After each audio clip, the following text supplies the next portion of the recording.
Thank you, Julia. Yes, my name is Darren Perrett. I'm a senior assessment expert and I work for Cambridge Press and Assessments. I'm based in Germany at the moment, but my region covers all of your countries, and most of my work at the moment is in Kazakhstan, Uzbekistan, in Georgia, in Azerbaijan, lots of different countries where we're coming together and looking at assessment and learning and working together as Cambridge One. I worked on Linguaskill. I was a teacher for many years before I went to work for Cambridge, so I got teaching experience, examiner experience, and when I went to Cambridge to work, I worked on Linguaskill 5 years ago. So I've been right at the very beginning with Linguaskill, and for 5 years I worked on Linguaskill, and now I'm in the regions, and now I promote the product, and I'm looking at and explaining why it's a good product and why people should really choose this product over another, for example. Okay, so yes, I'm here today to talk about Linguaskill. Now, what's the difference between Linguaskill and, say, B2 First or C1 Advanced, one of our other Cambridge exams? Well, it is an online test. It is on demand, whereas other proficiency tests, because it is a proficiency test, other proficiency tests are CB-based rather than, or paper-based, rather than just being purely online. A big difference here, it can be taken from home securely, remote proctoring, and I'll come on to that in a moment. And it's multi-level, and again, I'll talk about what that means, because most proficiency tests, including from key through to proficiency, are all at the level, whereas with Linguaskill, it's a multi-level test. So it doesn't make a difference what level you are, the test is suited to you. Now, for it to work like that, it needs to be what we call adaptive. It's an adaptive test. And adaptive testing is personalized to your ability, whether you get a question right or wrong. And again, I'll come on to talk about that in a moment. What that does mean is that you can have 20 people in a room taking a test, and that every single person is seeing different tasks. So it reduces malpractice, it increases levels of security, and like I said, is personalized to you. You won't find a question which is too hard for you or too easy for you. You get great fast results. Again, this is what the market demanded, and this is the product that we've produced. You wanted something quick and simple to take, and that's what Linguaskill is. And it has reporting as well at the individual level, but also at group level.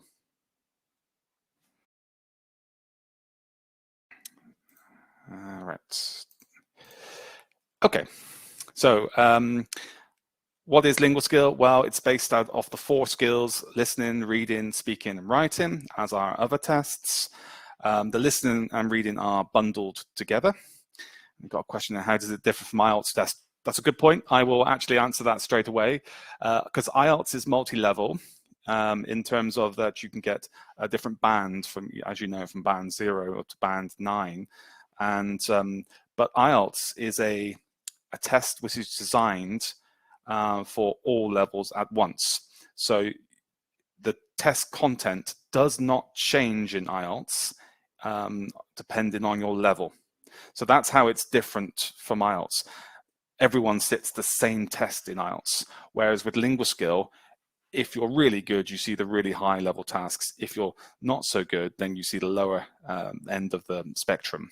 So it's a complete, the item bank, what we call the item bank, where we have tasks, is thousands and thousands of tasks for the computer to pick according to your difficulty level and according to the context that we want, the test construct as well.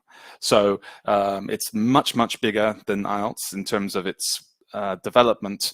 But once we've got a huge item bank, then it's very easy to apply and gives more reliable in terms of the test is testing at the correct level and valid also than Ielts, I would say.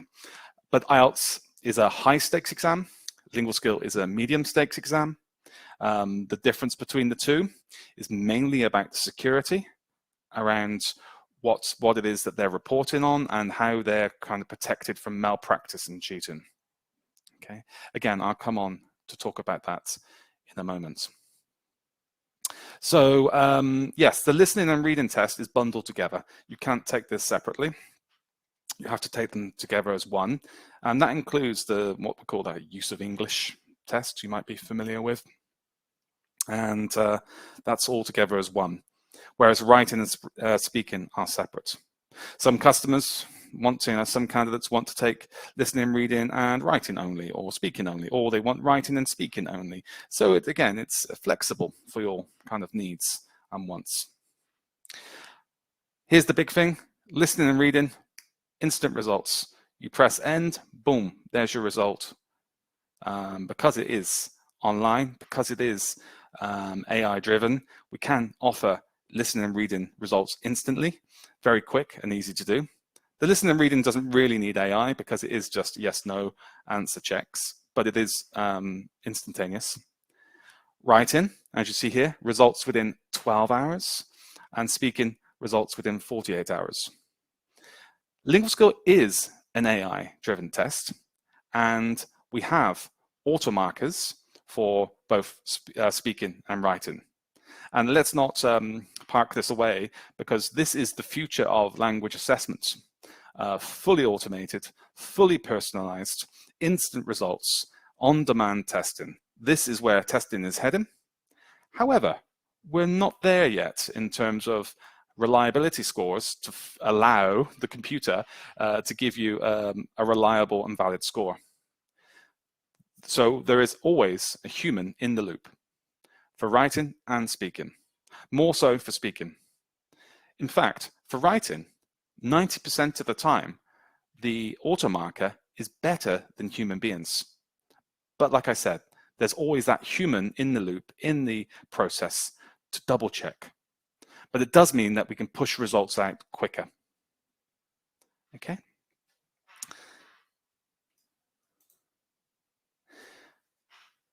Linguaskill can be taken as a business test or as a general English test. Again, because of the massive bank of items that we have thousands of tasks around business English, thousands of tasks around general English, and you can choose either. Linguaskill Business used to be called Bullets, and that has been going longer than Linguaskill, in fact, but it changed its name into Linguaskill Business. Okay, and really the only difference here, the task types are the same that you see in the test. The only difference is the content, more business oriented.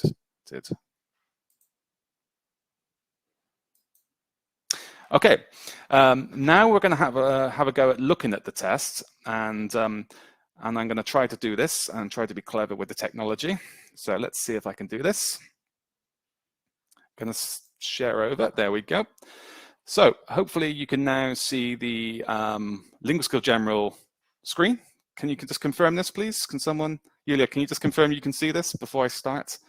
I think it's, yes, great. Thank you, everyone. Thank you. Yes. So, yeah. So what you've got here, so this is me now sitting a practice test. So you've got, you know, you can check your headphones, play the sounds, and this is the listening test. And down the bottom right-hand side, you can see the buttons for going forward and backwards. In the test, you can't go backwards.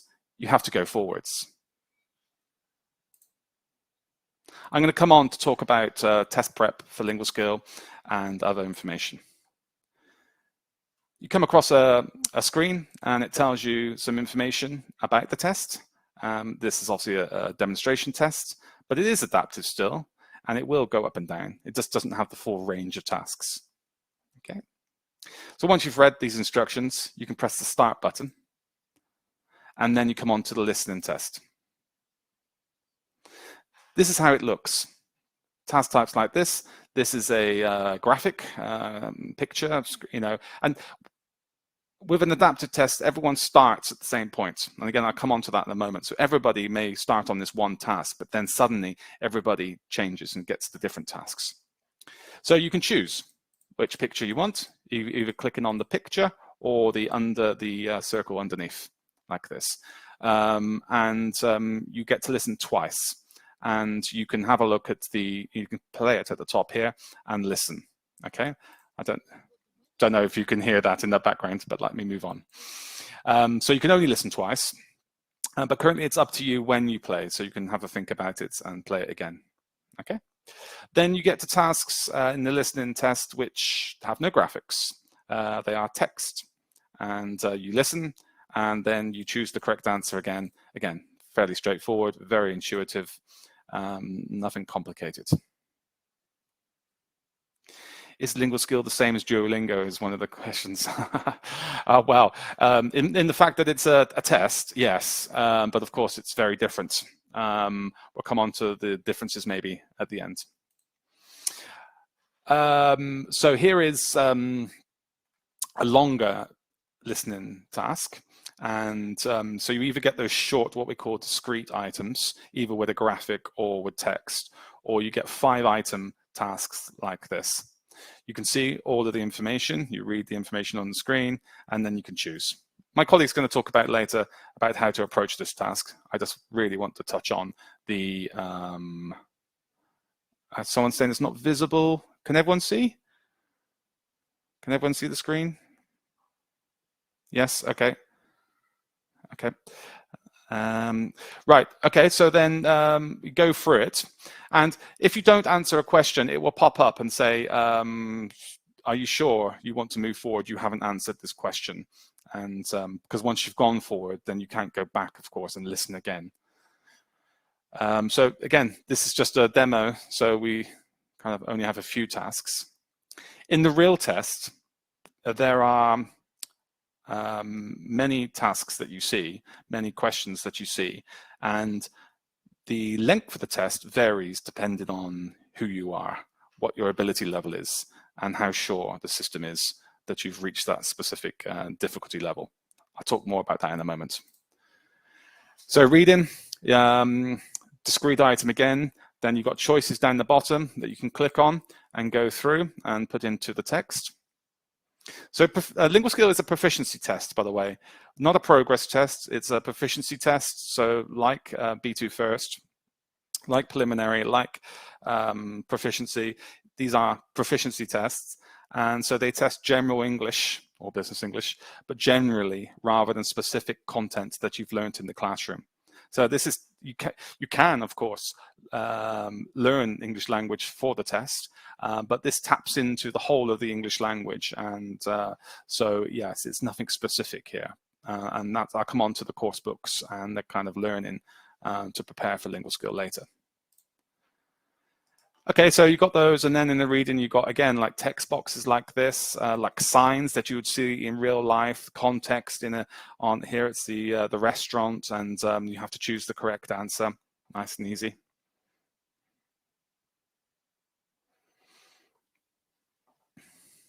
Yes, reading includes grammar tests, but not in the sense that I think you're thinking of.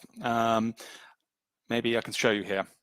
Yeah, okay, so this is what we'd call a grammar test, or kind of more grammatical on the whole, lexical grammatical line on the spectrum. It's not a pure reading task. This is testing specific kind of chunks of language here and making sure that you can enter the correct information. This is what's called an open close. You can go back in and well, you should be able to go back in and change entering the information. So this is more grammatical, and we have a Cambridge English follow the model of reading, and which I won't go into here, but it starts with just understanding the letters on the screen, going all the way from multiple texts, and there are many stages in between. And this kind of test is kind of a quarter of the way up, if you like, that model of reading. It's very fascinating if you're interested, but not time to go into it today. Okay, and this is with the gap text, which is lexical. So this is more lexical now, but again, it's not a pure reading task. You could argue that you could take this out of context and just pull that out and you could answer it. So it's not about the whole reading itself. This is more about the vocabulary that you've learned here and whether you can answer it correctly. This though, this kind of task type is a long reading task. You read the task, you answer the questions, and you see that the format here is it's kind of collapses when you choose it. So you can only see one item at the time, and they are normally in order of the text. This task type taps into different reading things. So for example, it may do the opinion of the author across the whole text, so you have to have read the whole text. It may be something very detailed in the text that you have to read and understand. It may be something which is scanning or skimming of the text. Again, I think my colleague's going to talk about this after me, so I won't go into too much on that now.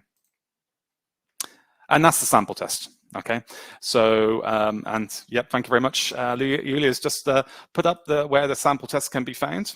Okay, so I'll stop sharing now and go back to my presentation. There we go. Okay, so that's a nice way. And the task that's the link that Julia's just put into the chat box. If you go there, you can find all the information about the tests. At Cambridge, we like to put all the information out there for you to read.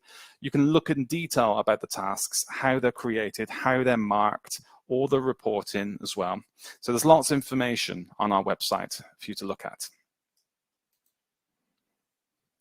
Okay, but let's look at the adaptivity, the ability to adapt to your difficulty level. Right. Very simply, everybody starts at a particular difficulty level. Not necessarily the same task, but the task will have a difficulty level associated with it, let's say B1 level on the Common European Framework. And so the computer will pick at random a task at B1 level for everybody. Everybody starts at that level. As you go through the test, and as you can see on the screen here, if you get a question wrong, it then decides to put you down a bit to see where you are. This is, as teachers, I guess you all know this as well, that this is what it's about, isn't it? It's in that zone of proximal development almost. That's kind of area, that region around you which is suited to you, the personable part. So you'll never see a task which is far too difficult for you, and you will only see the kind of B1 level if that's far too easy. But normally that's a good starting point, gets you into the routine. You can quickly get up to C1, C2 level tasks, and we have C2 level tasks, although we only report to C1 or above. But you can see C2 level tasks if you get everything correct all the way through. And vice versa, if you get everything wrong, you can quickly go down to below A1 and see all the nice simple tasks at the bottom. Okay, so it's a sophisticated algorithm which we program to kind of select tasks so that it covers the construct of reading, listening, and it is only the reading and listening that is adaptive.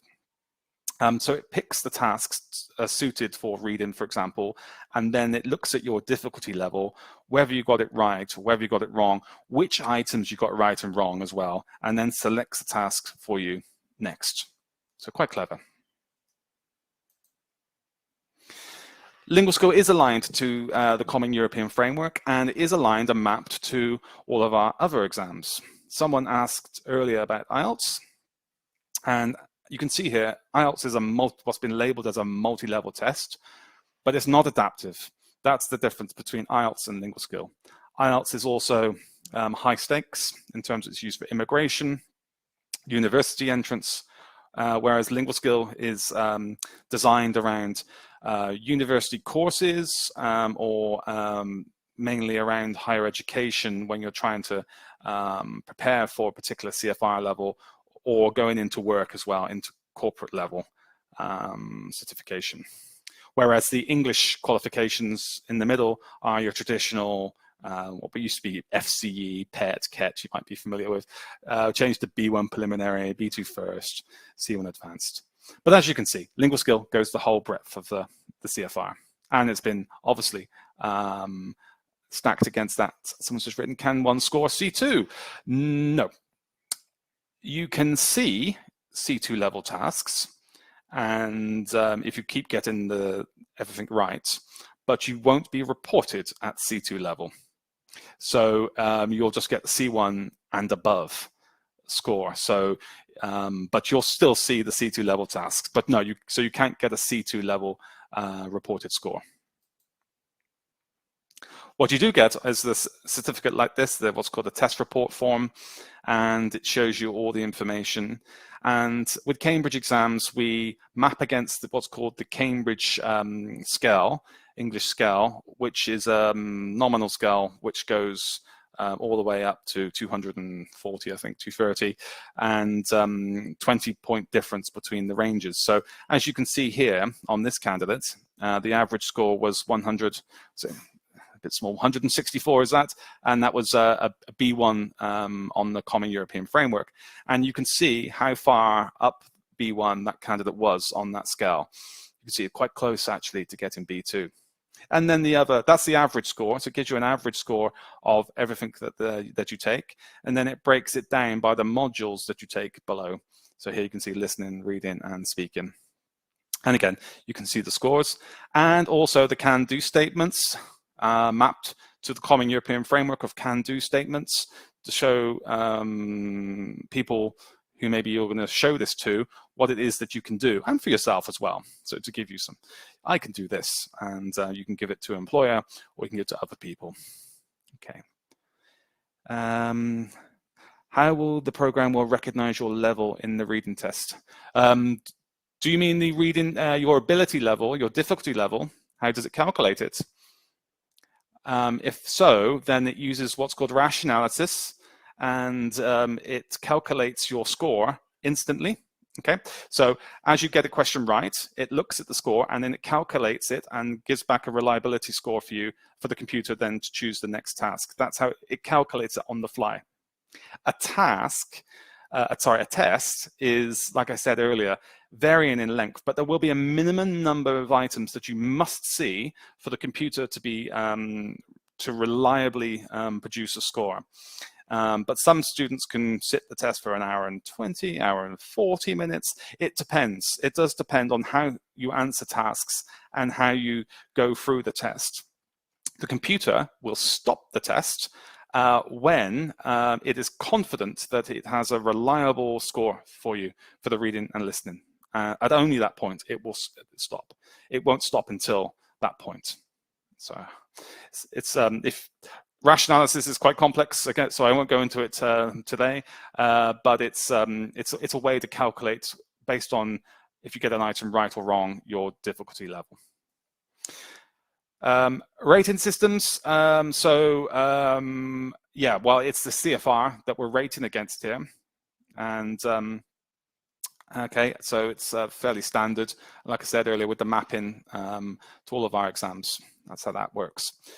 We've got a question here, is the same as Ielts writing questions. So the writing test, part of the test, I think my colleague's going to show you something on the writing after this, but the writing test is similar to Ielts. There are similar task types like writing an essay, writing an informal letter, or if you choose, there's also an option with Linguaskill to have academic as well, but that's a special one-off purchase for, but we won't go into that today. But so there are academic tasks there as well possible. So again, it is possible, but it's not an academic test. It's a general English test. Okay, so a little bit different. The speaking test obviously varies and gets more difficult as you go through it. It is kind of adaptive, even though it's set in length. Okay.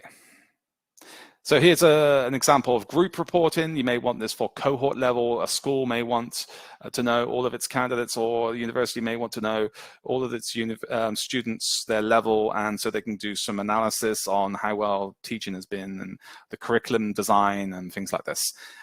So you can do group reports in our system as well. And this, when I say in our, you can do it in our system, it's the agent who does it in the system. So you have to go through an agent. So you don't come directly to us, you go through an agent. Which test should teachers choose, business or general? General English. Definitely general English. Business English is for not even for people who work in business, like administrators. It's for like the chief execs. It's for the people who kind of deal with business lingo on a daily basis. So I would say that teachers need to do general English, unless you're teaching business English, of course. Better to use British English or American English. So we have a general view in Cambridge of being kind of neutral on that. We have American tasks and we have British tasks, so we're not just British centric, because obviously a lot of people around the world learn American English. So we have both. We have item writers from America, from Australia. So we have a mixed bag of English, because more than likely you're not going. There's I think 1.8 billion speakers of English in the world, but only 800 million native speakers, we call native speakers. So there's more people who communicate with non-English people, native speakers.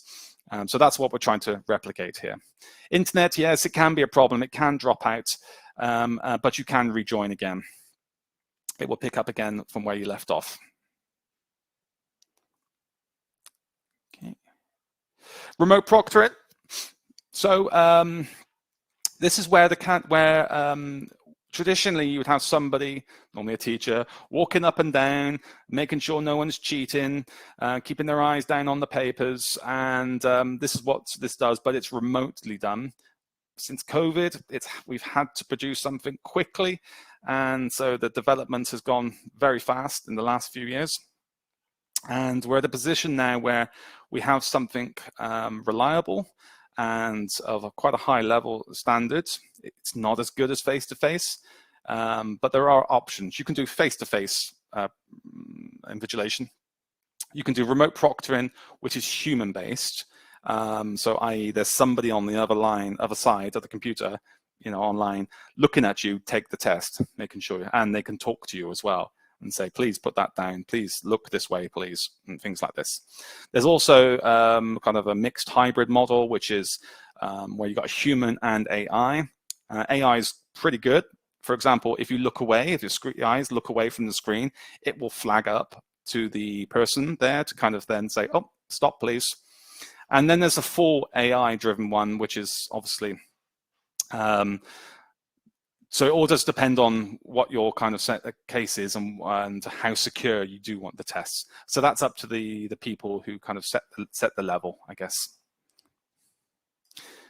Okay.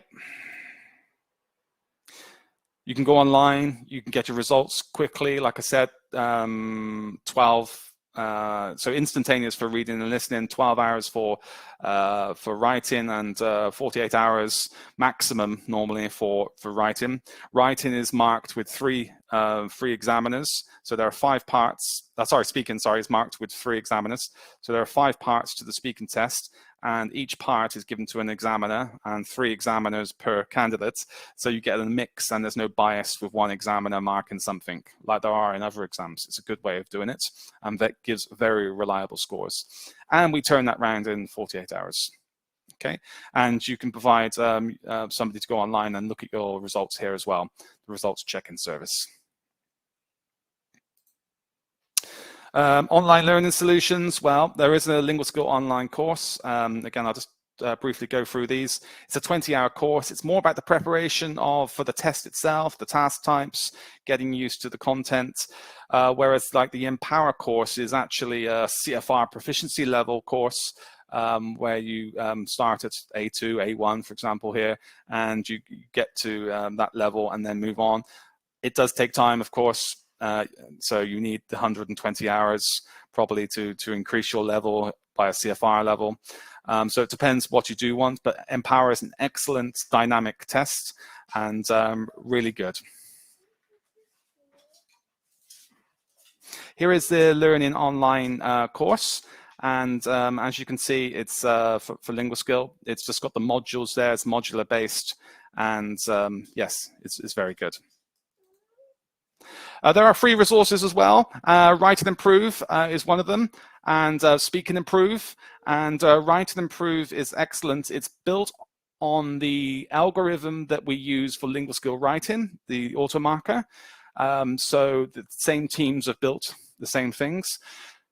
Go on, and again, I think my colleague later is going to go into more detail about this, but you go on there, enter a text, it tells you your CFR level, great, instantly. Same with speaking. The speaking one's in development still. It's not as developed as the writing one for obvious reasons of just getting, it's harder to mark speaking than writing because it's not written down. You have to transcribe it first, etc.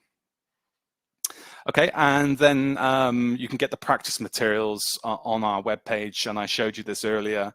I went on and gave you the demo test. So you can do the speaking test, you can do the writing test, you can do the reading and listening and have a look at it. You can have many things here, the science behind the test if you're interested in this as well. There's much more detail online. Just a bit about, why should you take Linguaskill? Well, it's this Linguaskill was used as a medium stakes exam. It's not high stakes, like I said earlier, but it's being used by universities across the world now for their kind of foundation courses, programs for entrance to a particular course, not to the university itself, but to a particular course. And it's becoming very, very popular. It's just a couple of examples from Singapore and Vietnam. And in Spain, Linguaskill is used for work purposes and for teaching as well. Teachers have used it for getting a job, as for applying for civil service, for doing anything. As you can see here, the postal service teachers at state schools use the results of Linguaskill. All right. Spearbank, also, again, benchmarking of all of their employees. It was used for this purpose. So understanding what their level of English is at the moment. So we can map to like a framework and use it for recruitment purposes as well. More and more and more. I mean, the list is endless of a number of recognized people now across the world who use Linguaskill, who know what it is, and yeah. Okay. So I think, yep, that's me. I think it's come to the end of it. Yes. Okay. So that's the Linguaskill test. I'm here if you have any questions, technical questions about the test. My colleague in a moment is going to discuss more about the kind of how to kind of practice for the test and what to learn and how to the techniques. But if you have anything now that you would like to ask me, I'm here. Otherwise, yeah, thank you very much.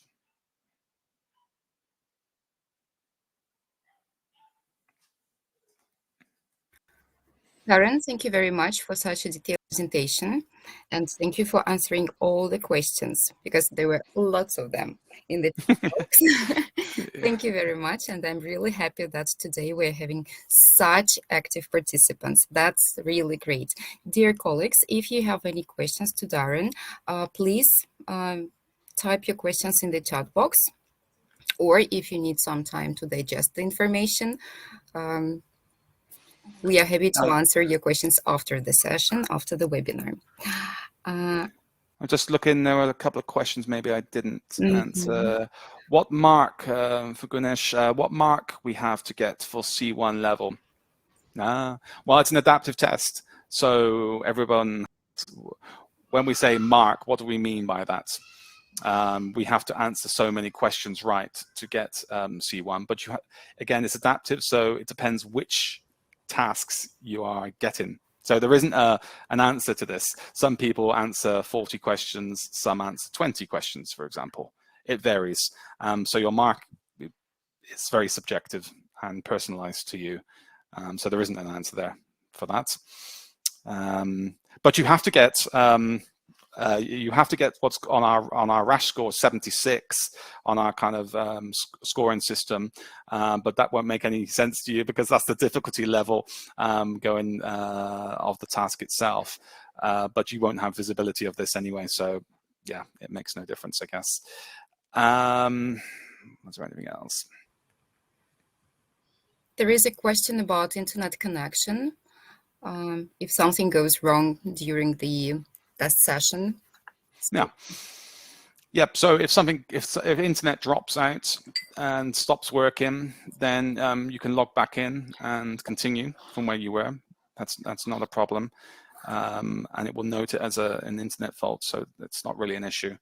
Yeah, I mean, you have to have a certain level. So, for example, for the speaking test, you have to have.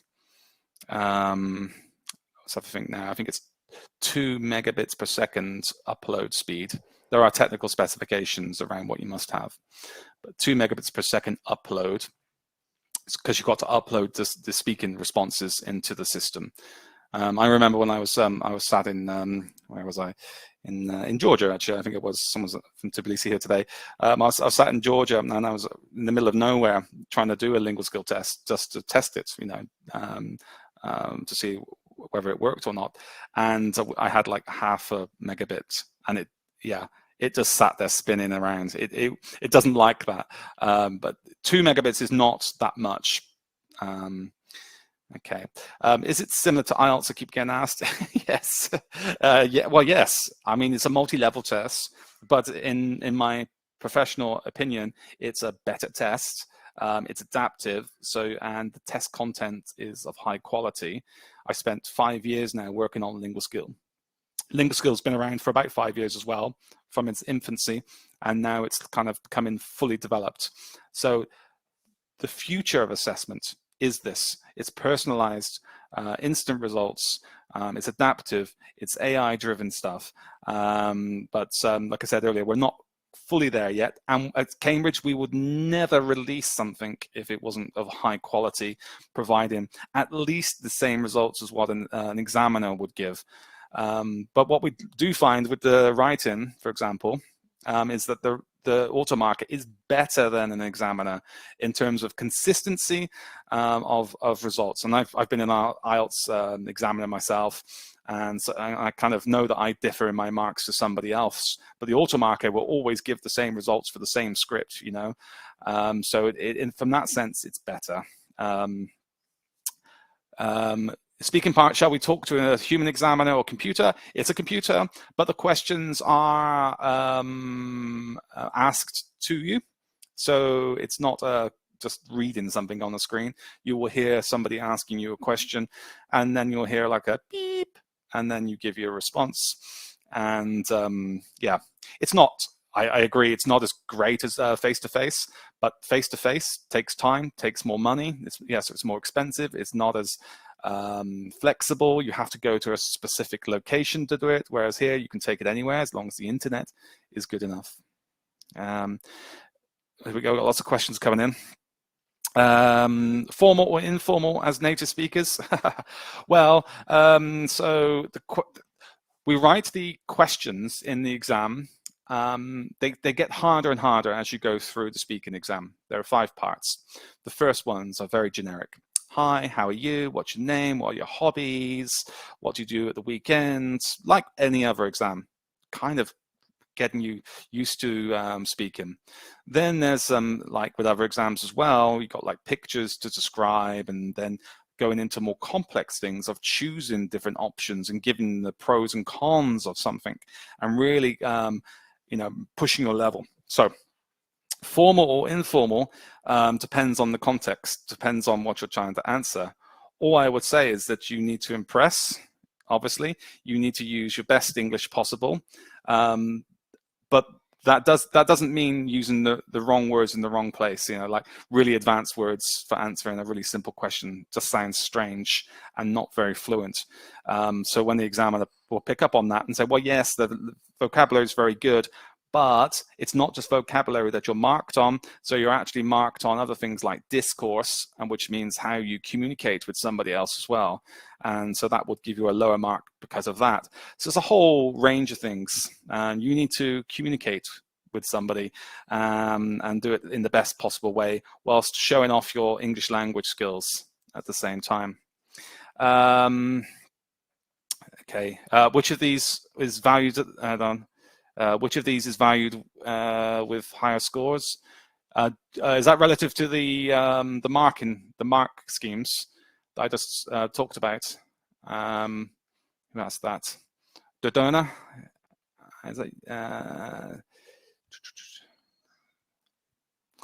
If so, then no, they're equally marked. So you have content related, you have discourse, you have grammar, you have vocabulary, you have other things as well. But they're all equally weighted in the exam for the examiner to mark on. And then you get what's called a holistic, a general score back. And yeah. So is it available to take exam only in Tashkent? No, I mean, that's the beauty of Linguaskill. You can take it wherever you want. You can be in the middle of nowhere. As long as you have internet connection, you can take Linguaskill. It's not a problem. It's an online test. So you don't have to specifically do it at the test location if the reason you're taking the test and the person that you're going to give the certificate to, the test form, is okay with remote proctoring. Because some people aren't. They don't trust it for some reason. But if your employer, for example, is okay with remote proctoring, then be wherever you like in the world. On the beach somewhere, fine, no problem. Obviously, we don't want background noise, but yeah, the main thing is the internet connection. Advice for preparing for this test. Again, you'll hear about that in a moment. How much should we pay for taking this test? Julia, can you answer that in a moment? Yes, Darren, sure. To find out about the price, about the fee, we recommend you to approach our Linguaskill agents in your region, in your country, and they will be able to provide you the detailed information about the price. This is a modular test, and as we said before, you can choose modules. So, for example, reading and listening, or writing, speaking. So it doesn't mean that you need to take all modules at the same time. So the price for each module is different, and for the bundle is another. So here is the list of our Linguaskill agents. Please click on the link. You just need to choose your country, and all contact details will be available on the website. Excellent question here. Just come in from Alicia, I think it is. Yes. If you fail one module of the test, can you retake it? Yes. And you have a 6-month kind of window to do this in. So if you take the test today, and you can never fail, by the way. You can't fail the test. You just get a lower grade. But if it's not up to the level you want, retake it again, that module, and your certificate, your kind of overall end form will take the best score within the past 6 months. All right. So that's another beautiful thing about it. So you don't have to take the whole test again. You can just take those modules and fit them in to suit how you want. Advice to give students what to take: Ielts, TOEFL, or Linguaskill. Every test has a specific purpose. So it does depend on why they are taking the test. If they're using it for university entrance, I would say it normally has to be TOEFL, Ielts, Cambridge Advanced, C1 Advanced, but it depends on the university. So if it is university, look at their website. What do they accept? What do they recognize? And then go from there. Really, it's their choice. It's not our choice. It's up to them what they accept. I think Darren, yes. There are some questions about books. So yeah. Well, I just kind of briefly touched on those. The Empower book, or we've got other course books the Linguaskill course as well, which is an online digital, has online digital content. But it is a generic proficiency test. So again, it's not something that you have to specifically train yourself for. You shouldn't have to, in theory. But the courses which test, that train for writing for essays or letters and general English skills, these are the ones that I would go for. Like I said, the Empower one, in my opinion, is a really, really quality course book, which if you have the time before taking the test, I would recommend. But I fear the next speaker has some opinions on this as well, and will give her advice as well on this, if I'm not mistaken. And I think I've run out of time also. I'm running a bit late now.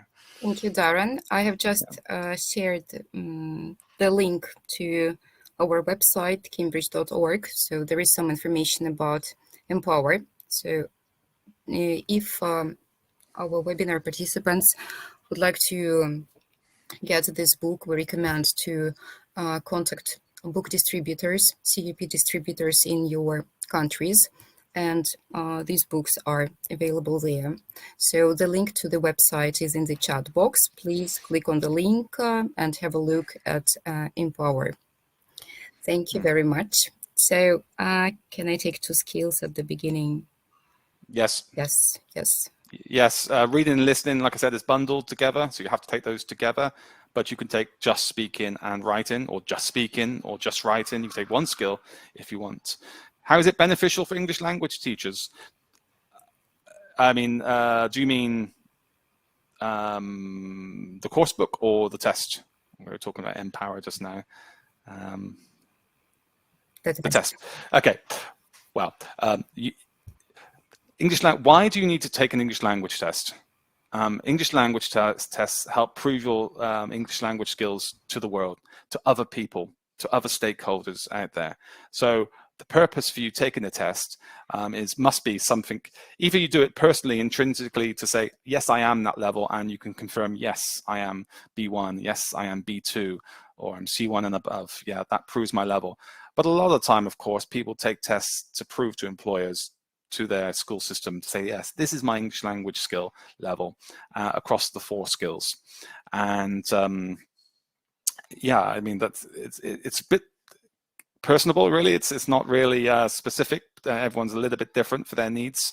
But those are the 2 major reasons why, as an English language teacher, you should, I think, take an English language test or have proof of your English language, whatever it may be. And I'm not pushing just Linguaskill here. It's just that's what testing in general. It provides evidence that you have reached a level and you have the competency to then at least have the level of English to go out and teach. I mean, the methodology of teaching is another thing, but the actual English language level to teach at a certain level is there for you then to prove to the world.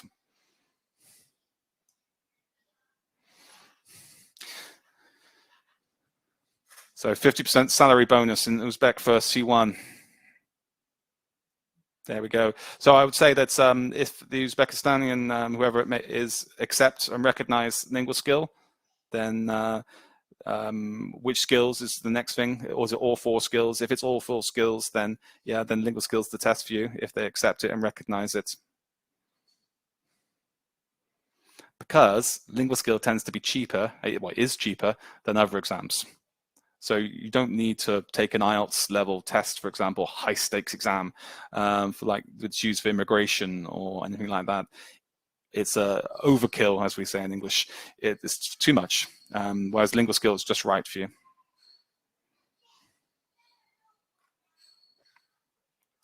Yulia, can we collate the questions and maybe we can send them out afterwards? There's more coming through. Yes, yes, for sure. So we will collect all the questions, and please feel free to ask more. We're here for you for about 1 hour more. So you're welcome. Please ask your questions, and well, let's move to the next part of our session, right? So let's have a look at the task types. And I'm really happy to introduce Ekaterina Redkina, teacher trainer, and Cambridge presenter and psychologist. Hello, Ekaterina. Welcome. Hi. Hello, Yulia. Thank you. Thank you very much for joining this webinar. So I'm opening your presentation. Can you see it? Yeah. Is everything visible? Okay? Yeah. Wonderful. So let's get it started. Yeah, thank you very much. Well, first of all, I would like to thank Darren for a very detailed presentation and a very, I think, thorough introduction to the test. So I hope you didn't miss the first part, because in this part we're going to talk about, mostly we're going to talk about 4 skills and the tasks inside of each part of the test, and some recommendations what you can do as students, as trainees, and as teachers to prepare for this. Well, probably I should have started with introducing myself a little bit. Yeah, so sorry. My name is Ekaterina Redkina, or Kate Redkina. Yeah, I'm originally a psychologist, then an English teacher, and I'm a teacher trainer for Cambridge as well. And here I'm going to look at Linguaskill more from the teacher's point of view. Okay, so if you have any questions for how the test was made, what is, you know, what underlies it, so probably these are not questions to me, but rather to Darren. But the teaching part, I'm happy to look at this together with you. Okay, so as you've already learned in the first hour of this talk, is that Linguaskill is adaptive computer-based multi-level test, which sounds really good to me, especially during the COVID times when we've all been kind of forced to start working online. I've been teaching online for the last 3 years now, so having an online test sounds like a good idea to me. And yes, the test can be taken by test takers of different abilities and different levels, because as you've learned already, the test is adaptive. And it coordinates and correlates with CEFR scale, which we've also seen in the first part of the talk. And the test covers all 4 skills. We'll start talking about listening and reading, which go together in one paper. So we'll look at task types and some preparation tips. Well, good news is that Linguaskill task types are basically the same as in any classical exam or any other proficiency test you're familiar with. So if we take, let's say, B1 preliminary or B2 test or C1 and so on, I mean, there is consistency in the task types. So we will see the same here. So you will, as teachers, you will not have to, you know, implement particularly new strategies for preparation, and I think this is good. So you will be teaching the way you've been teaching for years. Just the test format is different. Task types are the same. So we'll start with listening, because listening would be at the beginning of this paper, and general tips would be kind of obvious here, but I still want to say that if you have any pictures or any questions, any input, I mean, on the slide, right, on the screen, you obviously need to read it carefully. So it's kind of, yeah, stating the obvious. Before the listening starts, you need to read this information. Listening doesn't start automatically. You will have to start it yourself. So you kind of hit the play button, which means that you have your time to prepare. Test designers, when they were making this material, they use words in the audio and words in the task. They use different words. So don't look for exactly the same words or exactly the same collocations that you see in the task itself. This is actually the same as with any other exam, and we have the same in all course books. So when you have questions, comprehension questions before the text, for example, for reading or for listening, you never expect the same match of words or phrases. So we need to be able to paraphrase to get the main idea, to be able to identify synonyms. I'll show you the examples in a couple of minutes, okay? Then, if you miss some information while you're listening, do not freeze up, right? Or if you prepare your students, tell them not to stop or freeze up, because unfortunately you cannot stop the listening, right? And you cannot go back. So you can start it and then you just follow it the way it goes. So, however, if you feel you get stuck, you just, as in all other listenings our students are familiar with, they just continue listening, okay? So the questions go in the same order as the text unfolds. So if you miss something, well, just concentrate, continue listening, so not to miss anything else that goes later, okay? You can listen twice, so there is a high chance you can re-listen and check yourself and get to the point that was unclear the first time. The listening tasks well, we can divide all the tasks into two groups. So we have short tasks and extended or longer tasks. Short tasks can be either with pictures, and you've seen this already in the first part. So thank you, Darren, for showing this. And you will see short tasks without any pictures. So you will have just text input or textual instruction. So obviously, if you have a picture and you have a question above these pictures, you need to look carefully at the pictures. Before you start listening, you need to understand what you are expected to do, right? Or your students, if you are a teacher, you tell your students to look carefully at the pictures, then you click play. When you're ready to listen, you listen, right? Then you choose the correct option, then you re-listen and check yourself. This one can remind you of young learners tests, because this is very common for young learners tests, right? This task, you have three pictures, a question, and you need to pick a correct answer. So it's not rocket science here. The approach to preparation is very familiar to us already.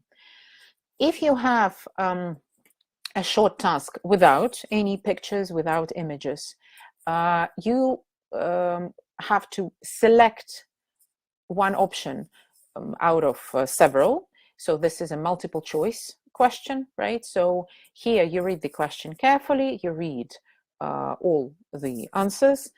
One of the recommendations is that you might identify some keywords.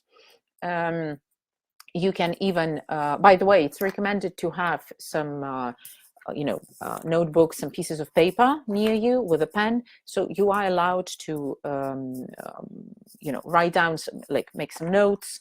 So in this task specifically, it might be not necessary because it's short, but for extended tasks you might make some notes on keywords, for example. And the strategy here is the same. You click on the answer, then click on play again, re-listen, and check whether the option you think is correct or not.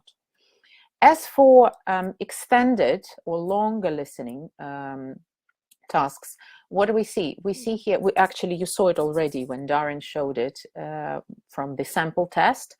You have a longer text. In this case, that's an interview. James, who is a photojournalist, and you need to answer questions, comprehension questions about James. And this is, again, multiple choice, very familiar to students and to teachers. Here, you can also use the strategy of keywords,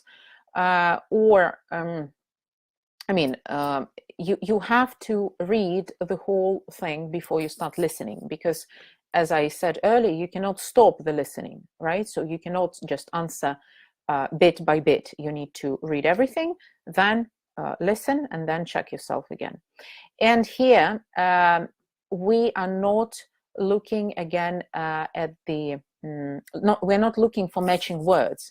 So for example, if you have certain words in the task, you're not expecting, you shouldn't be expecting to see the same words or hear the same words in the listening. They might be paraphrased, okay? So if you're preparing students for Linguaskill test, tell them that they need to get an idea and not necessarily the matching words, okay? This is an example. So let's look at the question. At the beginning of the trip, Sally says she was.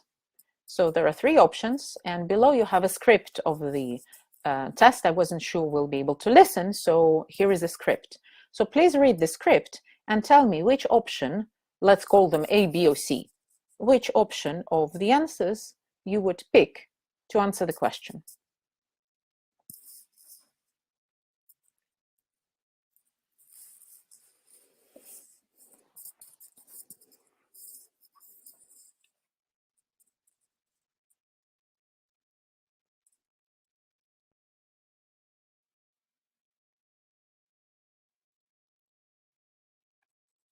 To make your life easy, I've even highlighted the phrase, right? So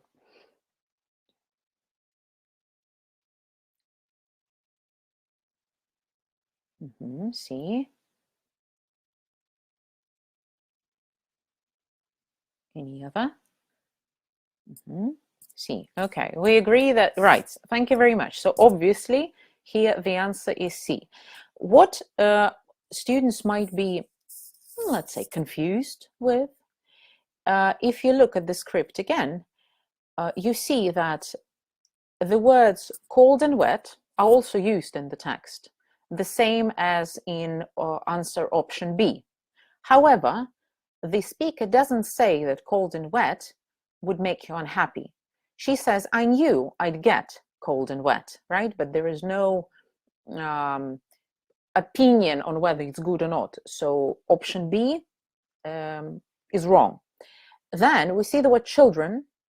And again, students might be thinking, child, children, I hear the word, they match, so this is the answer. No, because here, children are mentioned, right? But she's not talking about safety, of that she's worried about their safety, right? So, however, the idea of being frightened of the river water is in this green phrase. I thought I'd find the wild water scary, and I did at first. So scary is the synonym to frightened, right? So we're not looking for the exact match of the words. We're looking for the idea, right? So this is how it works. As for reading, and by the way, as Darren said, we can't know exactly how many questions in listening and reading section we will have, because it's adaptive test, and depending on how well you answer, or how many mistakes you make, you will get more or fewer questions, right? So I cannot tell you how many questions you're going to have. As for reading, let's look at reading task types. Yes, we don't know how many questions we will have, but we know that all these task types usually fall into classical, familiar types that everyone already knows. And if you're teaching students for some time, they are absolutely for sure familiar with this.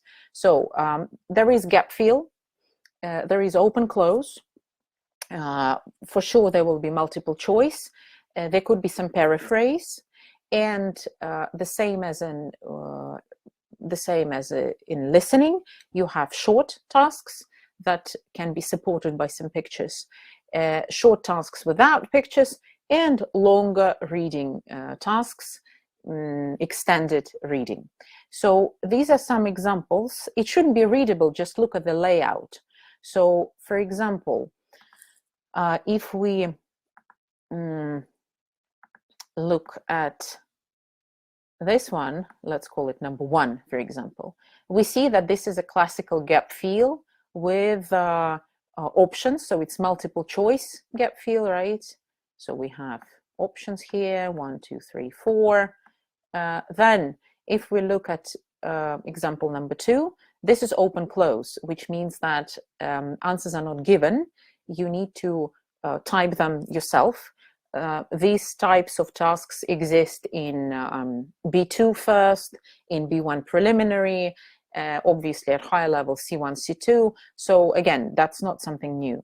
If you look at number 3, this is an example of paraphrase. So you have a small text, it could be a notice, a message, and then you have 3 options, and you need to pick the one that means the same as the original text, or which answers the question in the original text. So again, you need to read the task. This one might remind you of first reading in B1 preliminary, for example, which gives you several short texts and paraphrased sentences, and then you need to pick which one is the same. So very familiar, right? Then if we look at number 3, for example, that's an extended reading with again multiple choice comprehension questions. And nothing new here, we've done it lots of times with our students. The only thing is that they just kind of open up, right? And it's digital. And again, it is recommended to at least read all the questions.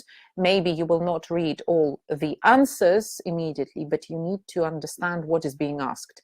The strategy you use here would be the same as the strategy for any extended reading with multiple choice comprehension questions. So this one is also an example of, number 4 is an example of gap fill with multiple choice options. So as you see, this is very familiar. It should be familiar to teachers and it should be familiar to students. And again, it shouldn't be, I told you, it shouldn't be readable. Just look at the layout only. You don't have to read it, okay?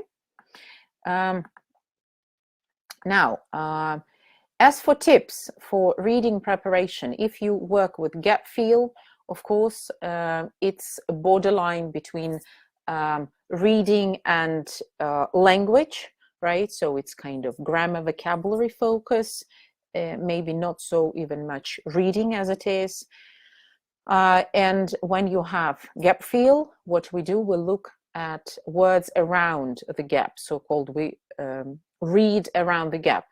And you might be looking at some collocation, right? Collocation, it's when two words go together and they make a chunk. Or you might be noticing some colligation. Colligation, it's when you have a lexical plus grammatical element. For example, when you have a preposition and some word, so they also go together often. So gap fill is to be able to recognize patterns of language that are common, right? And that, of course, at the exam, you read around the gap, but if we talk about preparation, you need to be able to learn a lot of chunks and a lot of collocations. And one of the strategies that I'm using with my students for any exam, not necessarily for Linguaskill, is using flashcards with lots of collocations. You can use online flashcards. For example, you can use platform Quizlet if you like it or if it works for you, or you can use, some students still use paper cards, right? Why not? Some people are saying that they can't hear me well. Can you hear me all right? Yeah, okay, thank you so much. Okay. Right. So flashcards, learn the chunks, right? Make sure students kind of revise them, recycle again and again. What else? Oh, that's an example actually of an activity you can give to your students to practice a gap fill and practice collocations, right? Just out of curiosity, you can do the task. And so the first two are given. The last 4, you can just write down maybe the verbs that you would put into the gaps. Maybe saw, lost, broke, miss, or something like this.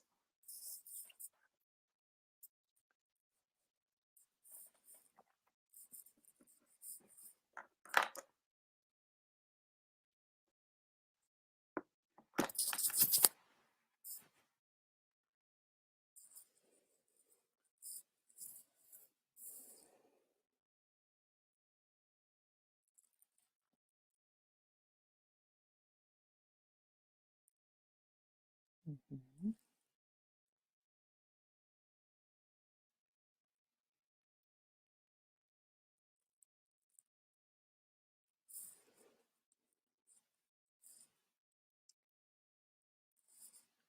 Okay. Well, so you got the point here. You still can, if you are trying to do the task, you can check yourself. I'm sure it's all correct for you. But this is an example of collocation or colligations, right? And of course, you teach your students to recognize them, and then they can do the task correctly. Okay, that was. Oh, okay, I see a question. Which one is easier, Ielts or Linguaskill? What do you mean easier? Because again, Linguaskill is adaptive, which means that depending on how you answer, each next task will give you a bigger challenge, whereas you still should be within your ZPD zone of proximal development. I don't think that they can be compared as for which is easier. Both can be quite challenging, I should say. As Darren said, stakes are higher with Ielts because Ielts is the exam which is asked by universities or by employers all over the world. So you obviously want a higher score in Ielts. Linguaskill are also, Linguaskill is taken by, and let's say, by different universities now, which he mentioned, right? But stakes are not as high. So I don't know. It might look easy now because this comes from a sample test, and this is obviously not a high level. Like maybe what you've seen would be B1, B1 plus, B2 elements. Yeah, so when you do it, and if you cover all these levels, you will be challenged with more difficult tasks. Okay, let's talk about writing now. So as for writing, this is about 45 minutes. Not actually about, this is 45 minutes. As for recommendations, there are two parts. The first part is recommended to be done within 15 minutes, and then the second part within half an hour, so 30 minutes. Two parts, right? And you can move from one part to another, so you can go back and forth if you want. So it's not just you do first part always first, second part always second. No, it's actually flexible. So the moment you are ready to start, you click the start button, and well, that's how it goes. What are the two types of tasks in writing? The first one is an email in part 1, and candidate is asked to write a minimum of 50 words. And as for the score, it gives you the half of the writing result.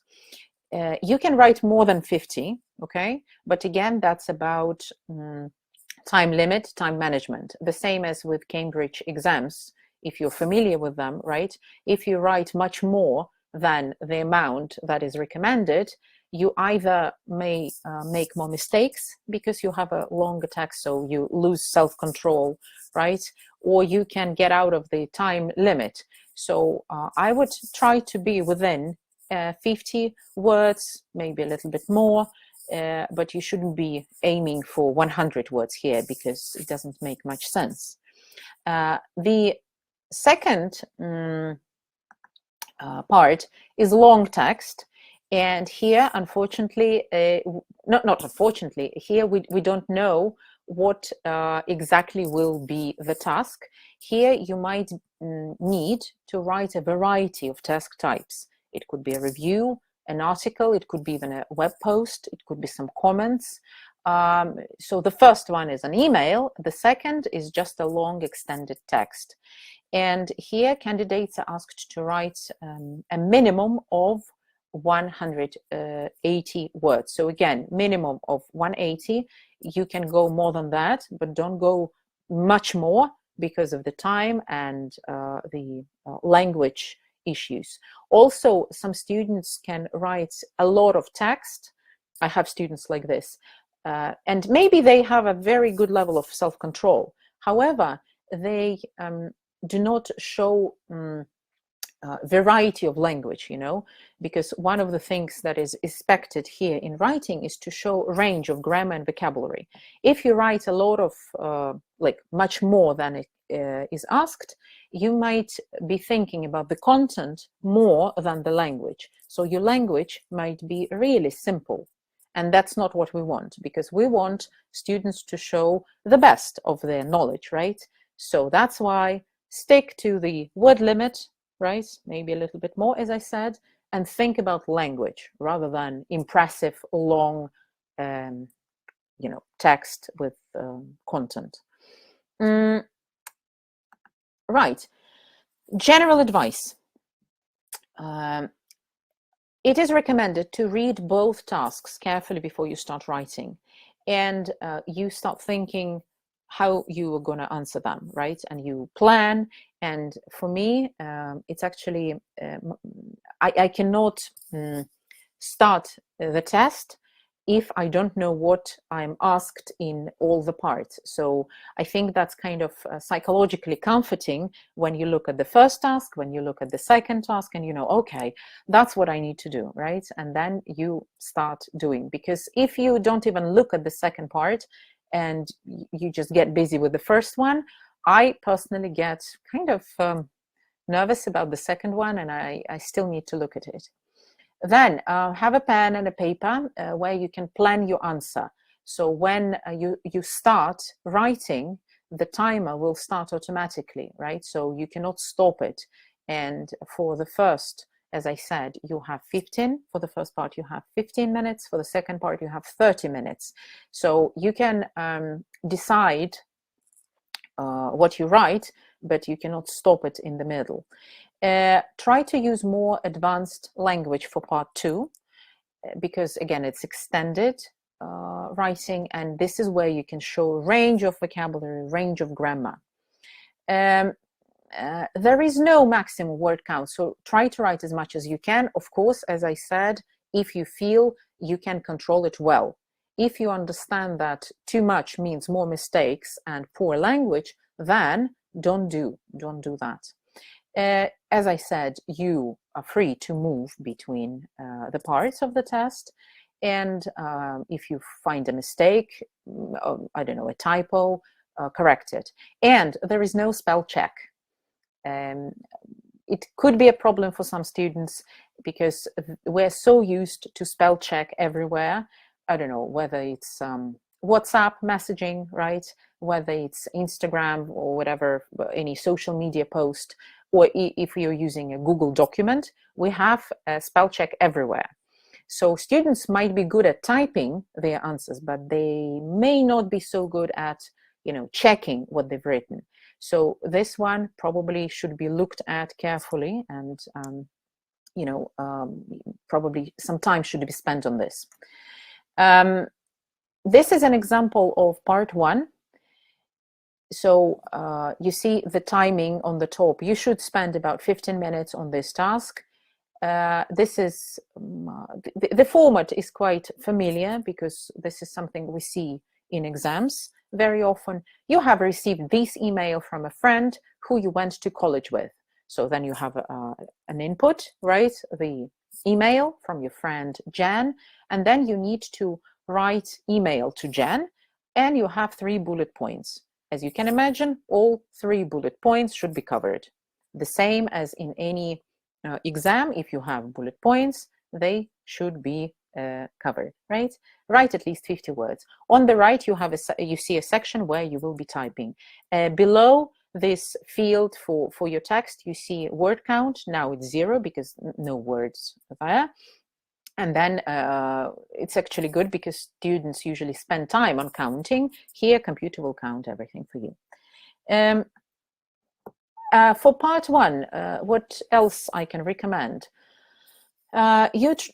Students, right, or if you want to do Linguaskill test, should try to cover each bullet point with as much detail as possible. So with examples, with reasons, or some explanations, okay? So it's not just mentioning this very quickly, but you need to cover it in some way. Use a variety of language, variety of structures, different vocabulary, right? Don't use only everyday language. Try to extend it, show the range of it, synonyms, paraphrase.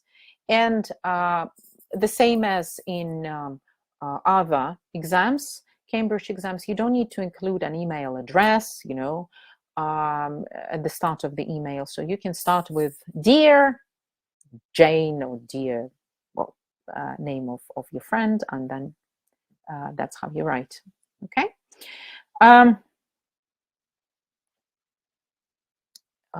Okay, let me look at the questions then for a second.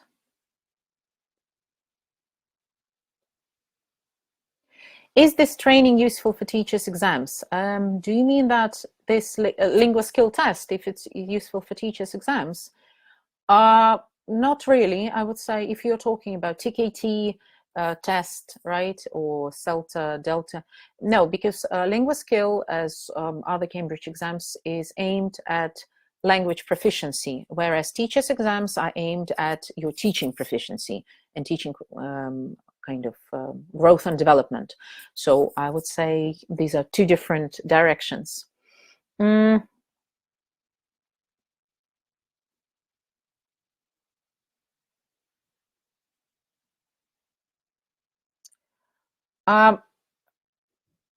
is a question, what's the advantage of Linguaskill if we compare it with Aptis for teachers?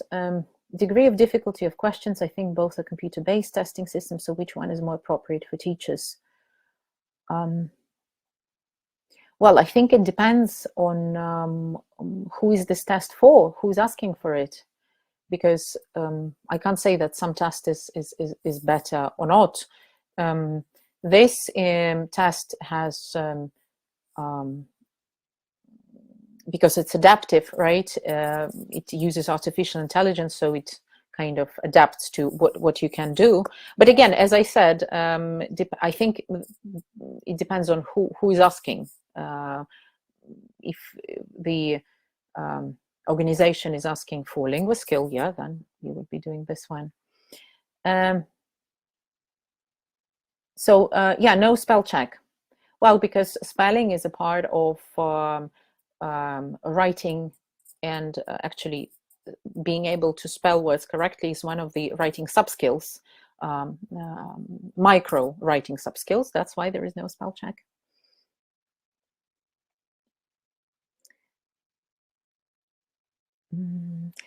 Is there exact number or list of writing tasks to question types?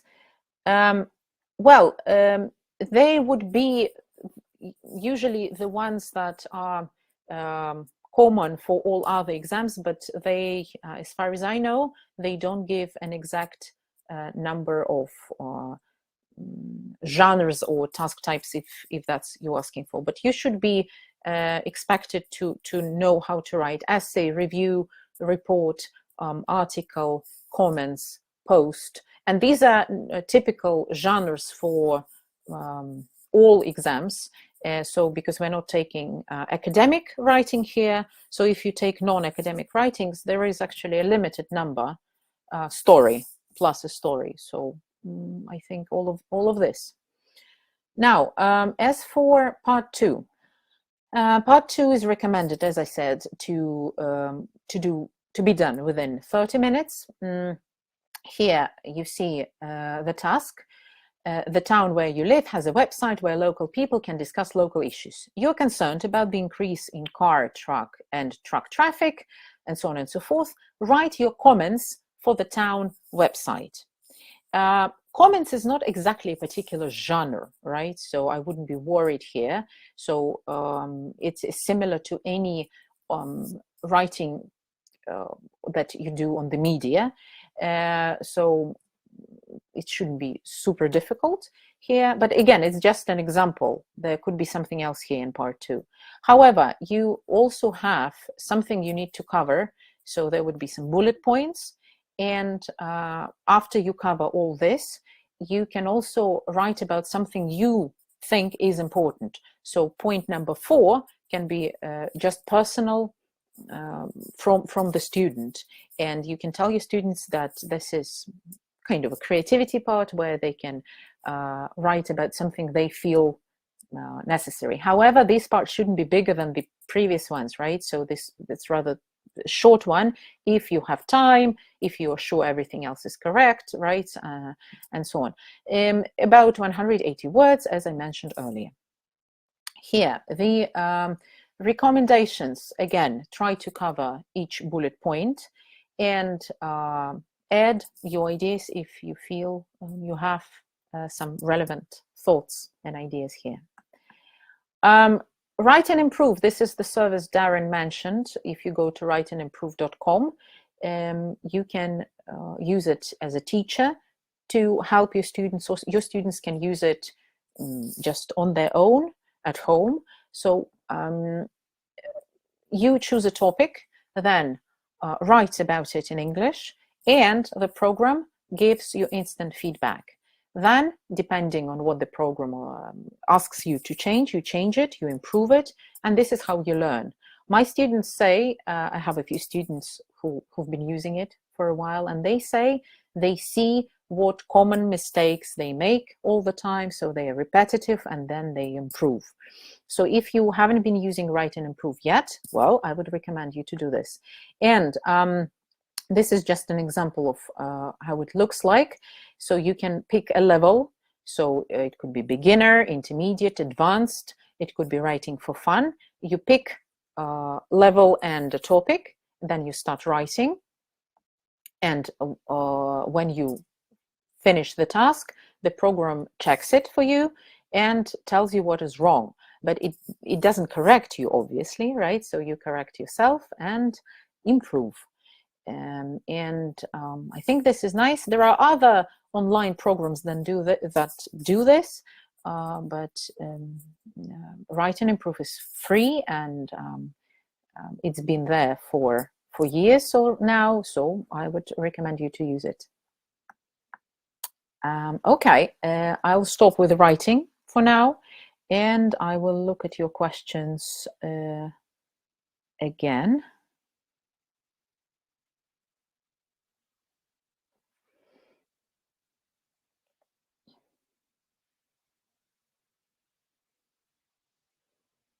Oh, okay. Darren, thank you for talking about Aptis and difference between Aptis and Linguaskill. Thank you so much. As for resources, yeah, they were mentioned, and if you watch the recording, you can look at them. First of all, you can use our main website, which is cambridgeenglish.org, and you can find a lot of materials and a lot of description and all the necessary information about Linguaskill. And if we talk about preparation books, you can use, for example, Empower, as it was mentioned today. It's not meant specifically for Linguaskill, but you can use it as a exam preparation book, which helps you to build up your level and prepare for the exam. Okay. Right, let's talk about speaking then. So if we look at general speaking recommendations, again, some of them could be super obvious. However, I need to mention that as in any other oral exam, you are expected to say as much as you can on the topic. So short and one-word answers are not really expected. And I'll give you an example actually later. Then you're usually given some prompts. It could be a visual prompt, or it could be some statement or question, right? So you use the prompt, obviously, to answer the question, right? To give your answer. And you can give some additional details, maybe examples, maybe reasons. So if you are asked, I don't know, do you like watching films? You obviously do not just say, yeah, I do, right? You would extend it. Then speaking, because it's a productive skill, you also need to show a range of grammar and vocabulary. And here, it's not really about content or being true to yourself. Many students get worried that they don't know how to answer the question honestly, or ideas do not come immediately. It doesn't really matter. If you are asked some questions, I don't know, what is your favorite book or something, you answer showing your language, and this is your focus, rather than, you know, thinking about content so much. You can imagine something, you can be creative. No one will check whether you really like this book or that film. Okay, and the same in Cambridge exams. Students, because I know students get worried when they don't know what to say. They are asked about a best friend and they don't have a best friend, for example. Well, you can still be creative. So here, think about your language, okay, to demonstrate that you have a variety of collocations to use, variety of grammar structures to use, and so on. So no brief one-word responses, I mentioned that. Then, because it's online, right, and you have a time limit, it's recommended to speak during all the time available. So if you feel that you have, I don't know, 20 seconds, but you answered only within 10 seconds, half of the time, obviously you need to continue speaking and to say as much as you can.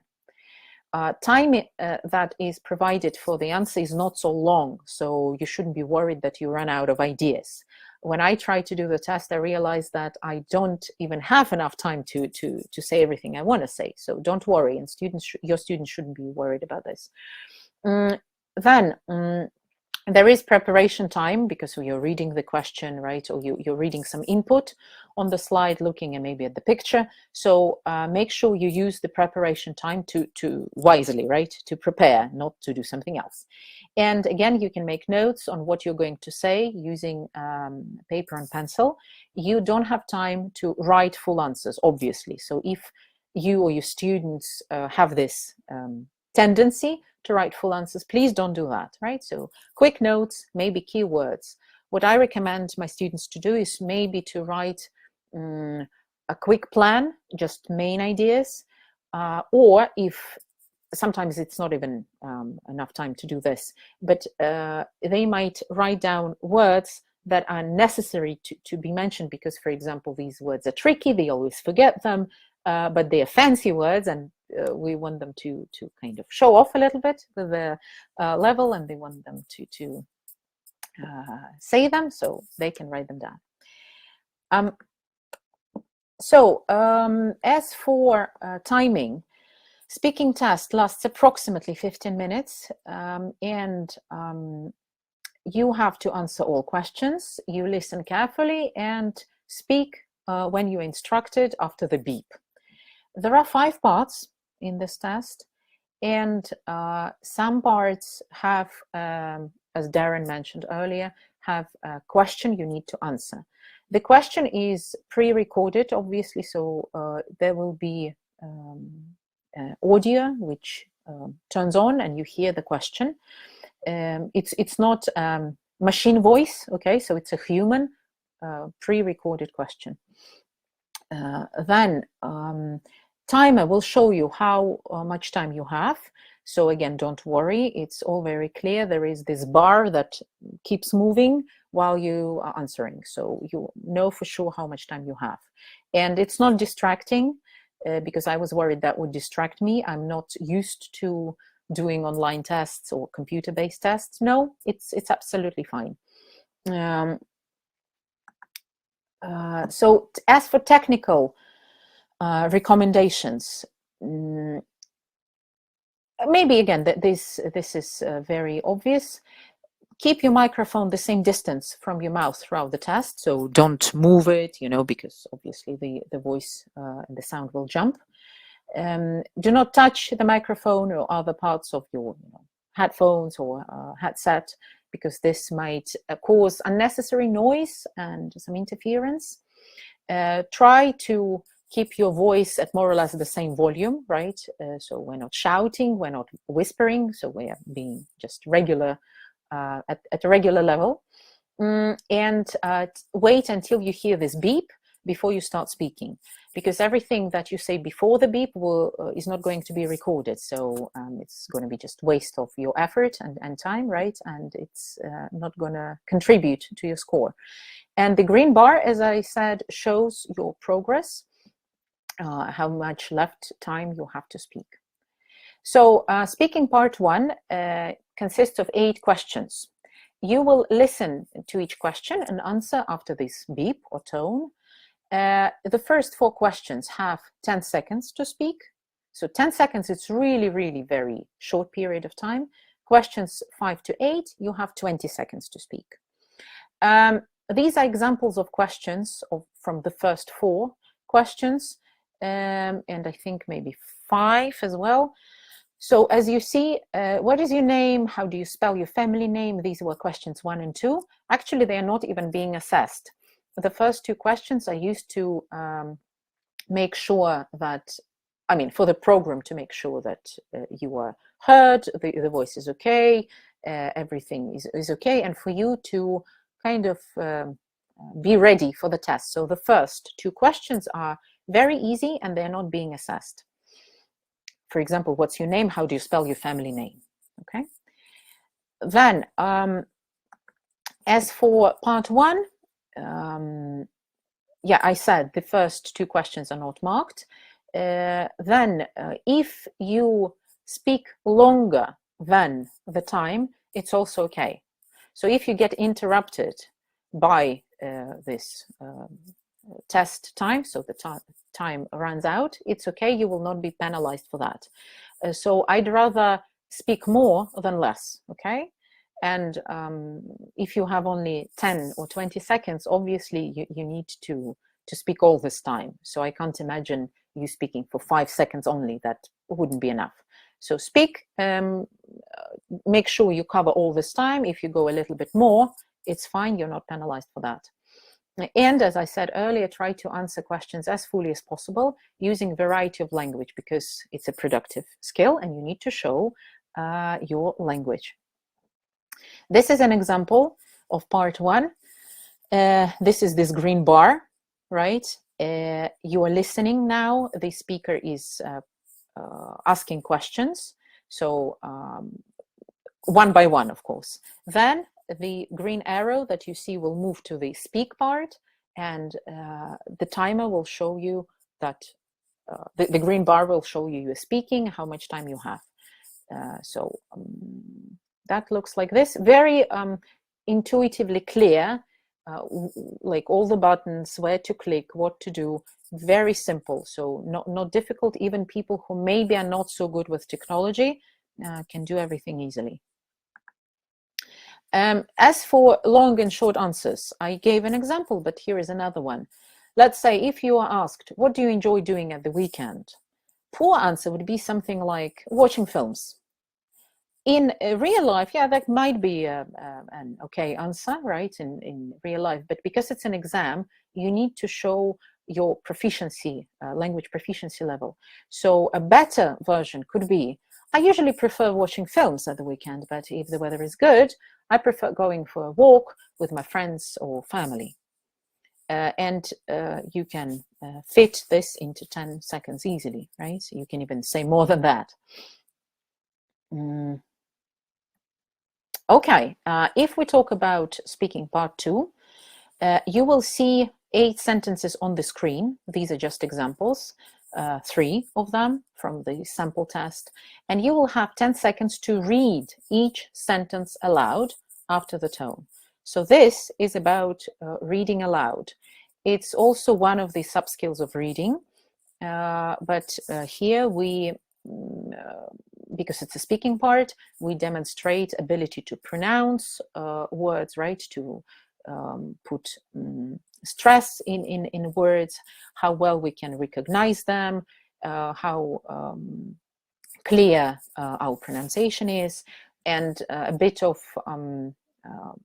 discourse management, sort of pronunciation management, how well I can control my speed, pauses, and the text also can be very simple.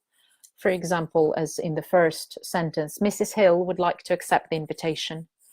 And you see further sentences become a little bit more difficult, again, because the system adapts to how well you perform.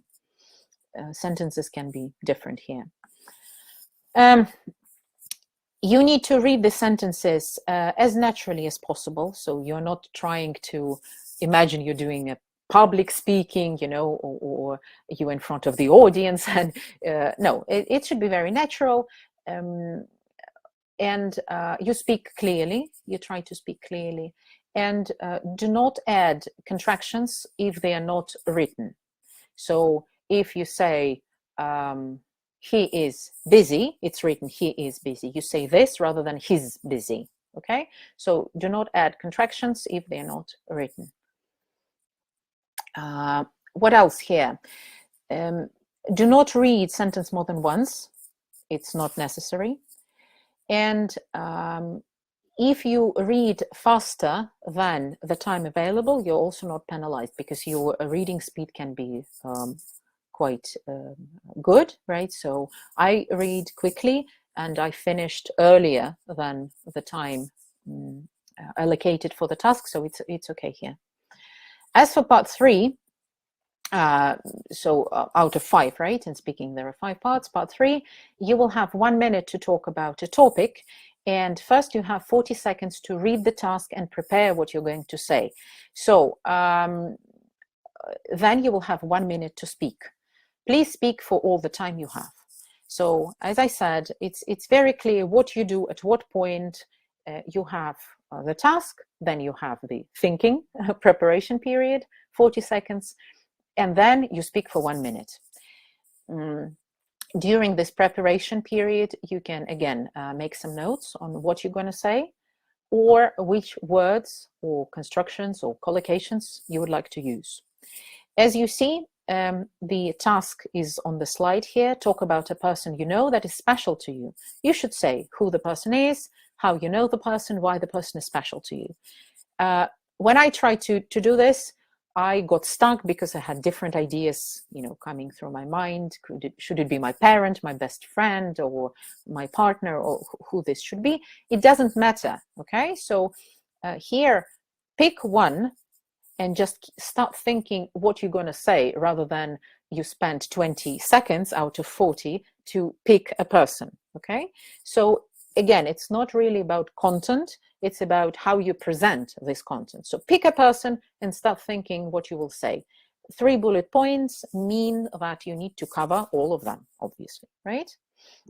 As for advice for part 3, try to answer the question as fully as possible within the time limit, obviously. 1 minute is actually a good time, not that much, not that little. So usually students can speak for 1 minute without problems and can say a lot of things. Again, as I said, use preparation time to prepare, not to do something else. Use your imagination, and language is more important than content.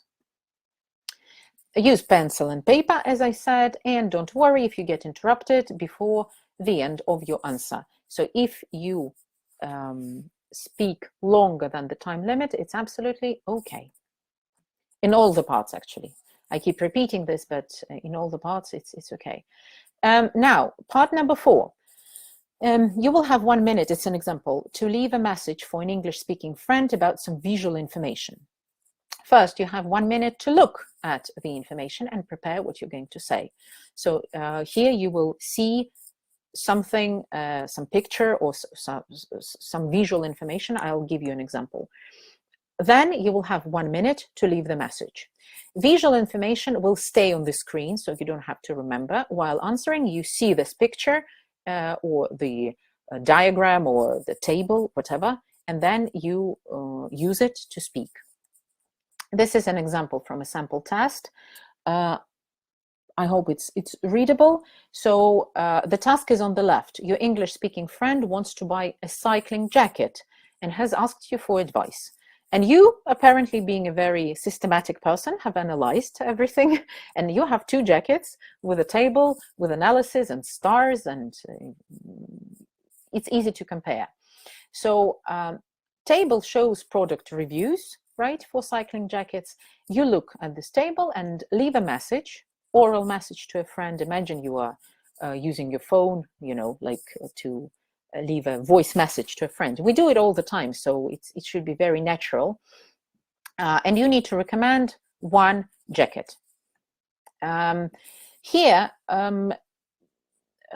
you shouldn't worry about saying everything, absolutely everything you see, because as you see on the picture, there are many points. There are lots of characteristics, and you don't have to mention absolutely every spot in the table, like everything in the table. You can pick out what you think is most important to talk about.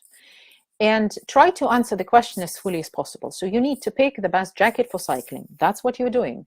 Your task is not to mention every piece of information in the table. Your task is to answer the question. And you pick those elements that you feel are necessary to do it. Again, we use preparation time wisely to think what exactly we will say, in what order. This table is big, so students might get confused where to start, what to say. So when you practice for the test, you might discuss in which order you would answer the question. Would you first say which jacket you should choose, or would you analyze elements first, the information first, and then give your conclusion which jacket is better? And so on, right? So there could be different strategies. Students might be creative here as well. You can make some notes again on what you want to say. So, for example, you would like to mention both positive and negative things about each of the jackets. So we know that the yellow one, Be Seen jacket, has great color. However, it's not good in something else. As for the blue jacket, Stay Dry, it has positive like other things, and negative another one. So when you, if you feel you have time, you can do it in writing very briefly, so it supports you and scaffolds you while you answer. Many students find writing very useful. And I'm sure you know this, because before they start speaking, they usually write something down. However, it shouldn't be long, and it's not a writing task. So if they get stuck with writing, that's probably not the best strategy. Ask them to move on, and speaking is the focus here, right? In this particular case, it's also good to try to analyze what is expected from the speaker, right? If there are two jackets to compare, obviously we need to use language of comparison. So that would be really weird if you're not using it. So language of comparison, it could be adjectives, better, warmer, more expensive.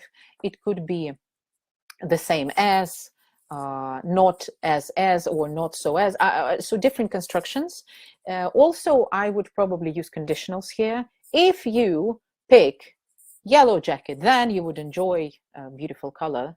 But if you pick blue jacket, then something, something. So for every task here, it's a good idea to think what language will fit best, through what language I can express my ideas most clearly. In this case, that would be language of comparisons and conditionals. In a different task, this could be something different. And finally, part 5. Here you will hear 5 questions about some topic. You will have 40 seconds to read the task, and after you hear each question, you will have 20 seconds to give your answer. And again, you are asked to speak for all the time you have. Here is an input. That's what the task is. A researcher is writing a report about young people's leisure time. He wants to find out your opinion about the importance of leisure time for young people. It's the text that you see on the slide. He will ask you questions about daily leisure time, playing sports, being alone, joining clubs, too much leisure time. And only after that, 40 seconds later, when you thought your answer over, what you might say, what you might be asked, you will hear 5 audio questions, one by one. And after each question, you will hear a beep, instant beep. So there isn't much preparation. There is no preparation time after the question. Then you will have, again, this green bar, which is moving, showing you that you have 20 seconds to answer. And you answer. So the first question would be about daily leisure time. For example, they might ask you, how do young people spend their leisure time? So what are the common ways to spend their leisure time? As for playing sports, there would be another question, and so on. So there would be 5 questions, one on each bullet point. So as for recommendations here, again, we try to answer as fully as possible. Again, your response does not have to be factual. It's not about content so much, it's more about language. Use this preparation time to look at the bullet points and think about the topic. And also it's a good idea to think what you might be asked. Oh, just hypothetically. Sometimes you can guess, maybe sometimes not, but it still activates schemata on the topic. That's what we normally do before, reading or listening in class. Here, predicting what you might be asked can help to be better prepared. Then you listen carefully to the question, and it might happen that question was difficult, not clear, maybe you missed it, maybe you didn't hear it. It might happen, of course. If you didn't understand something, still try to give an answer based on maybe some keywords that you understood, or maybe on your notes if you had any during the preparation time. So still try to answer. Do not be silent, okay? Still try to answer. This is the resource that was mentioned earlier, Speak and Improve. This is something similar that you will be doing in Linguaskill test. You would be talking, it will be online, and there will be a feedback on what you say, how you say it, so you can speak and improve yourself. Darren mentioned this resource, so that's a good one. Well, that's it from me. I will now look at your questions. Thank you very much. I see in the chat something is going on. So this is me if you want to find me or ask me something else. And if you want to read more about Linguaskill, you can find the sample tests and tips and everything you need in cambridgeenglish.org. Find Linguaskill there. All the necessary information is there. Okay? Oh, thank you. Thank you very much. Okay, let me look at the chat.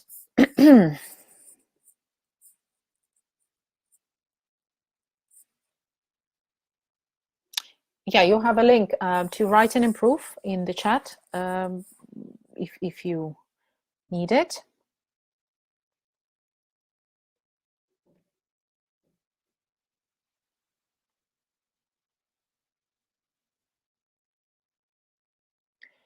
Is it possible to use wanna, gonna in speaking test? Well, as far as I understand, yes, it is possible because, yeah, I don't see why not. Why not? You cannot use it.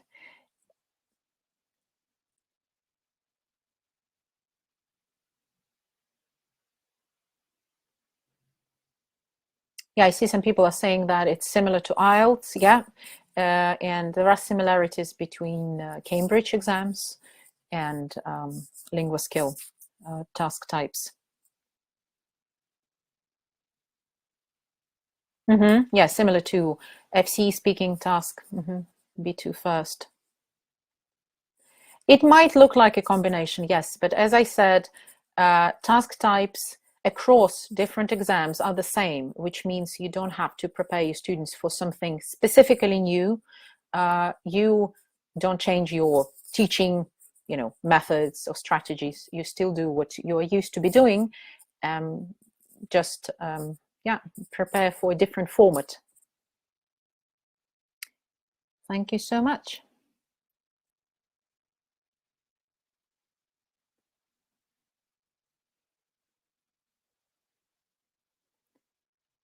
Well, I guess that's it from me now. Thank you, Kate. Thank you. Thank you for this session, and thank you for answering all the questions. So I'm 100% sure that all participants found this webinar really helpful and useful. We discussed Linguaskill, our online test. So I'd like to thank all the participants for joining this session today. And I also would like to invite our colleagues to our next webinars for teachers. So in the chat box, there is a link to our webpage. There are some webinars. So in June, we have a series of webinars about writing, developing and assessing writing skills at different levels. A2, B1, and B2. So I'm sure you'll like it. So please register. The link is in the chat box. I'd like also to remind you about our Linguaskill agents in your countries. So if you would like to register for your test, or you would like to find out more about the price, dates, please feel free to contact our Linguaskill agents. Here is the list. Available. The list is available on our website. So you just click on the link, choose your location, and find the agent. As simple as that. Wonderful. So, and our first presenter, Darren Parrott, after his session, he left his contact details. I'd like to repeat. So if you have any specific questions about Linguaskill, about recognition, about preparation for this test, please feel free to email Darren Parrott directly. Here is his contact details. The list of the next webinars for teachers is here. So all these links are really useful.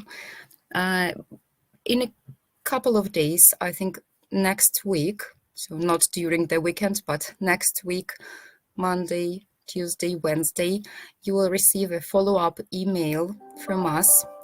We will share with you the recording, your certificate of attendance, and some useful links.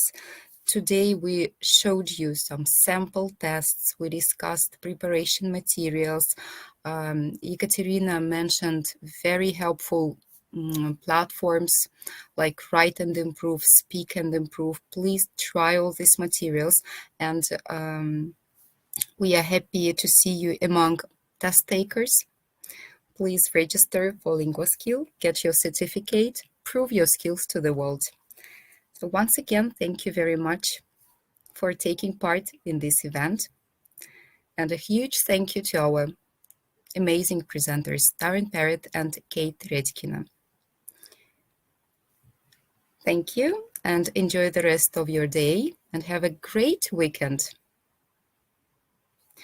The names of the platforms. So to practice writing and speaking skills, please use these platforms, Write and Improve and Speak and Improve.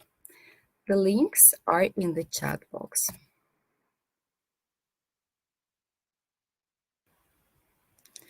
This webinar will be added to YouTube channel. Yes, so there will be a link, and you can rewatch it or share with your colleagues and friends. And please register for our next teachers webinars. In June and July, there will be great sessions about developing and assessing writing skills at different levels. The link to YouTube. I think that this webinar will be published, will be added to this channel. Just a second. There you can also find lots of recordings from our previous events. Just a second. I'm going to share the link. So the name of the channel is Cambridge Assessment English Russia, and the link, it will be in the chat box in a couple of seconds.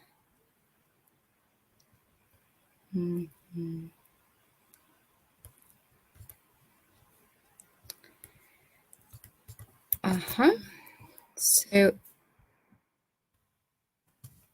here it is. Here is the link to the YouTube channel. The recording of this webinar will be there. So once again, thank you very much for joining our webinar today. I hope you found it helpful, that was a great and very fruitful session. Thanks a lot. Enjoy your weekend. Goodbye.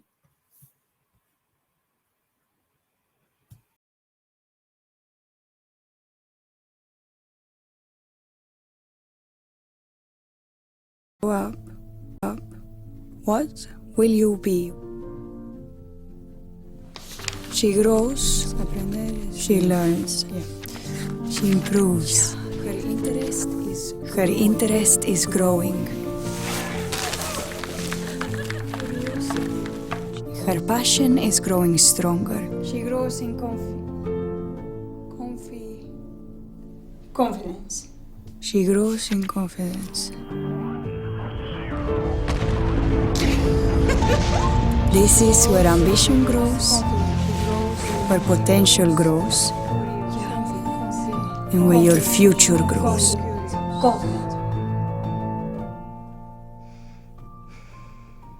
Good morning, everyone. Today we're going to learn about the sky at night. Cambridge is where your world grows.